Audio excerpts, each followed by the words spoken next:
大家好，我是曹伟东。2022年马上就要过去了，有人给我提了个问题啊，说2022年这个世界各国海军里边啊发生的重大事件，给你印象最深的是哪几件事儿？我回想了一下，我就按时间顺序排了一下。给我印象比较深的第一件事，就按时间推移啊，是2022年的1月24号啊。因为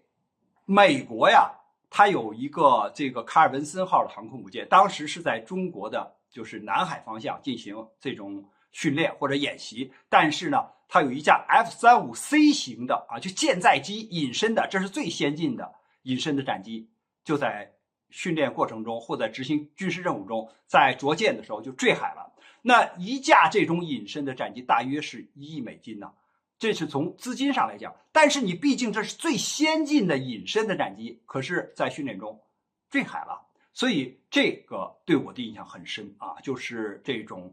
事故啊，它在军事行动，它不是执行真正的那种军事作战任务，而是说平时的训练任务中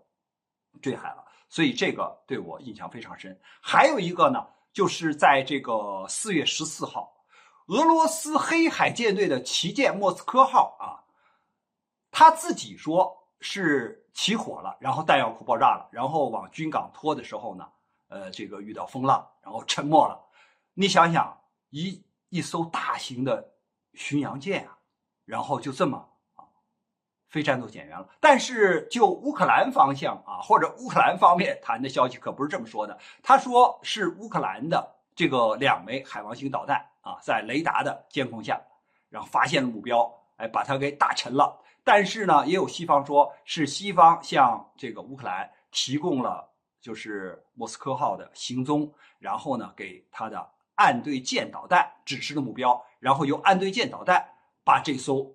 巡洋舰给打沉了。你想想，就2枚岸对舰导弹把一艘大型的巡洋舰旗舰给打沉了啊！当然现在俄乌他们双方的说法不一样，但不管怎么说，作为海军的现实执行军事任务的时候，我们可想而知就是你不但要面对海上的威胁、空中的威胁，你还要面对岸上的威胁，所以这是一个非常深刻的教训这个事儿对我的印象很深。再有呢，就是6月17号呢，我们国产的航空母舰福建舰在江南造船厂下水了。这个事情呢，我只简单的讲这么几个数据。第一，福建舰的排水量达到了8万吨，也就是它比前面的辽宁舰、山东舰排水量都高出了2万吨那这是一个体量上的增加，那它搭载的舰载机肯定是会增加的。再有一个呢，它明确的说是弹射起飞，而且是电磁弹射。那你电磁弹射这种方式是世界上最先进的，而且你弹射起飞就可以满油满弹的起飞，你就可以起飞固定翼的预警机，这对你整个航母编队的战力就是一个巨大的提升。况且你是从这个辽宁舰第一艘航母到现在福建舰的下水，只有10年的时间这么短的时间，完全靠中国人独立自主、自力更生建造出来的这样的先进的航空母舰，而且现在在西装，像下一步就是比如西装完了之后就是海事所以我们看到这个中国造船业或者国防工业的巨大的进步。还有一件事情呢，就是令我也印象呢非常深刻，就是在9月2号的时候呢，就是印度的第一艘国产航母叫维克兰特号4万吨级的排水量服役了。那么这艘航空母舰印度人声称是国家的骄傲，因为它从2009年就切缸，就我们讲切缸就是开始建造了，然后呢，经过了大约就是4年到5年的时间下水了，但是它多次下水。后来呢，到了这个2021年的时候，就多次进行了海试。